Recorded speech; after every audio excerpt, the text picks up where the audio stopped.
Hello and welcome to the first episode of English with Vlad podcast. In today's episode, we are going to talk about a very important topic, and that is using everything you learn. So, when you learn language, you have to use it because that's the main goal.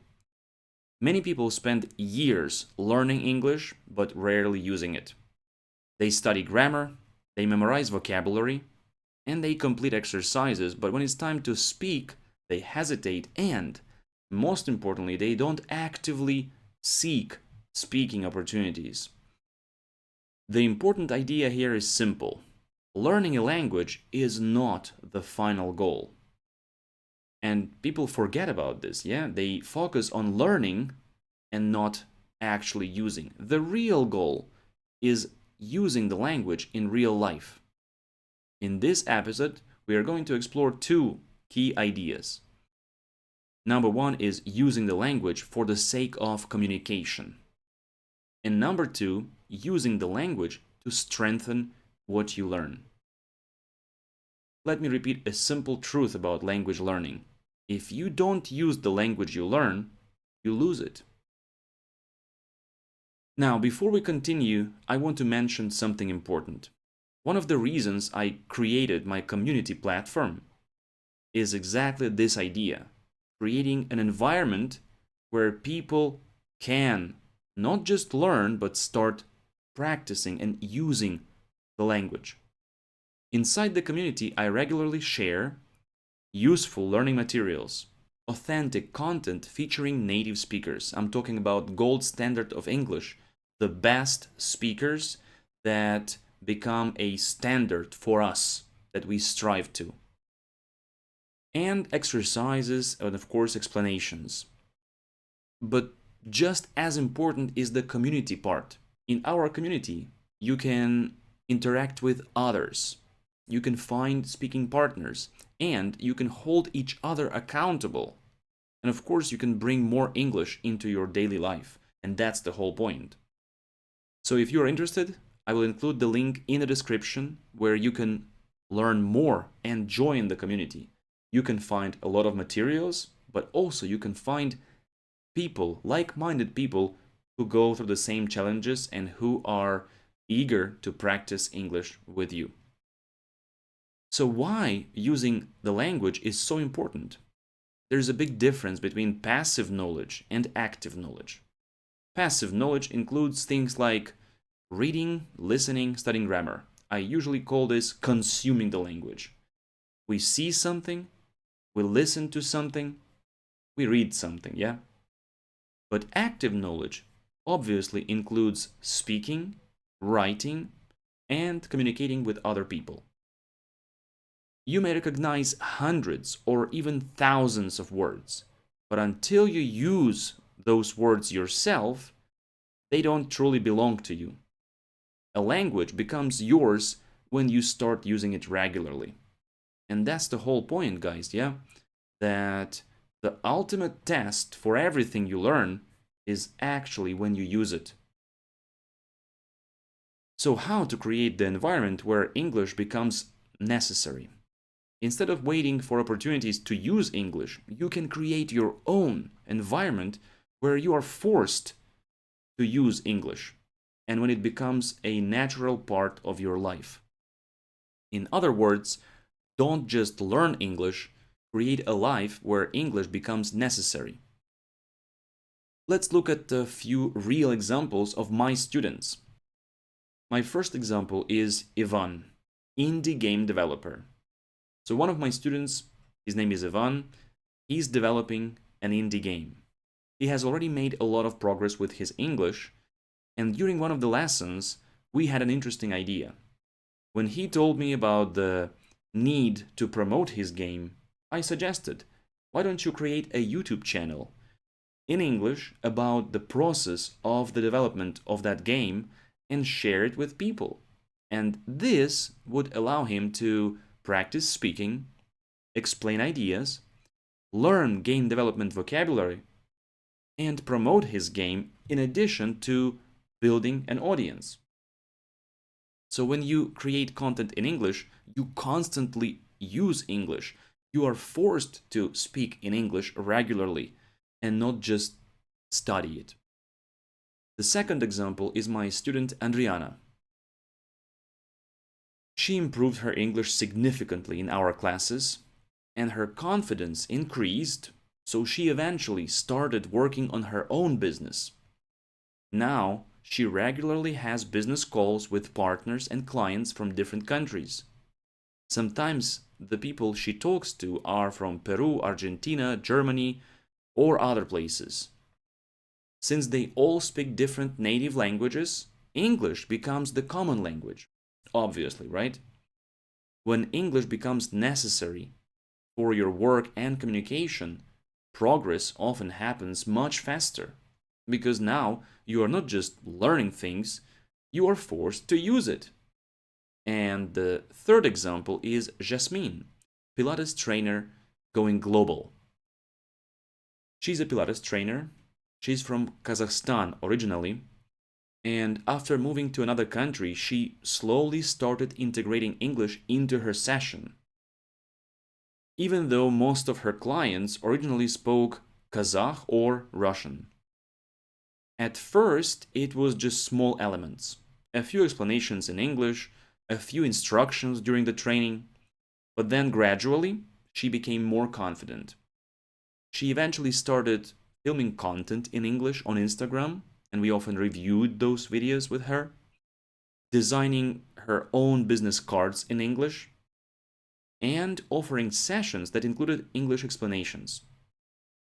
This was an important shift for her, because instead of working only locally in one language, she started transitioning toward a more international audience, including the possibility of online training in English. It basically opened many doors for her. We have actually worked together a lot on this process with her, refining her videos, correcting the mistakes, improving her explanations, and helping her feel more confident on camera. And what she often says is that her motivation increased dramatically because now she's not only learning English, she's actually using it constantly in her sessions, in the content that she creates, and in communication with other people online. And let me give you fourth and final example, my own experience. My situation is very similar in some ways. My native language is Ukrainian. My wife's native language is Georgian. Instead of switching between languages, we made a decision. We would speak only English together. And we've been doing this for the last 7 years. Later, I made another very important intentional decision. I also speak only English with my daughter. This serves two purposes. It gives her an early advantage with English, right? Because when she grows up, she will know English, yeah? And it creates more daily opportunities for me to use the language. Again, using rather than just learning. This is an example of intentionally designing an environment for language use. Now let's review simple ways how you can create your own English environment to actively use English, right? I just wrote down a few ideas here. So number one is to write a journal in English. It's one of the most effective methods. I've done that. I have a few journals already, like maybe up to 8 or 10. And when you write in English, yeah, you can improve your writing and your grammar and your spelling significantly. So what to write about? You can write what happened during your day, what you learned. You can practice using some words, new words you learned in those writings, yeah? You can write what you are thinking about right now. You can also write down your plans for tomorrow, things you need to do, things you need to buy, like your shopping list, and so on. This helps activate vocabulary and practice expressing ideas. You can also record yourself speaking. Another really, really useful and effective method. What to record, yeah? You can describe your day, explain something you learned, and talk about a problem you solved. This, in turn, improves speaking ability, pronunciation awareness, and your confidence. And now you can use so many good tools, like you can just record those messages and send them to yourself in the messenger. You can also use your phone, and now it actually transcribes everything you say. Another idea would be to create content in English, just like Ivan and Jasmine are trying to do, yeah? So you can create a YouTube channel, you can post something on Instagram, TikTok videos, you can write a blog or record even a blog, yeah? And you can also create a podcast, just like I'm doing right now. So possible topics could be about your profession, your hobbies, something you are learning, like recording the process of achieving something. You don't need a large audience. What you really need is consistent practice. You can also find an English conversation partner. Now, it's a bit harder to do this, but you can practice with language exchange partners. You can join some online communities like the one I created. You can join speaking clubs. And by the way, I remember the time when I used to take my students to a speaking club in Ukraine. You can join Discord groups. You can have regular conversations. And this way, you can create real communication pressure.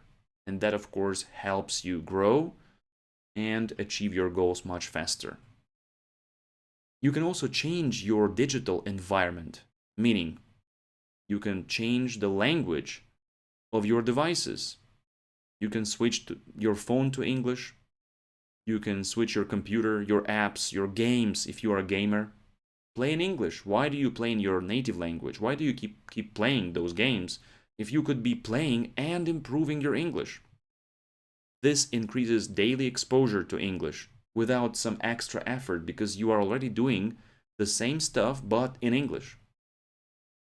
And final, you can practice thinking in English. I often do that. Whatever you do, you can just describe those things in your mind, but you can do it in English. Or you can also name objects around yourself. Okay, what is that? That is a curtain. What is that?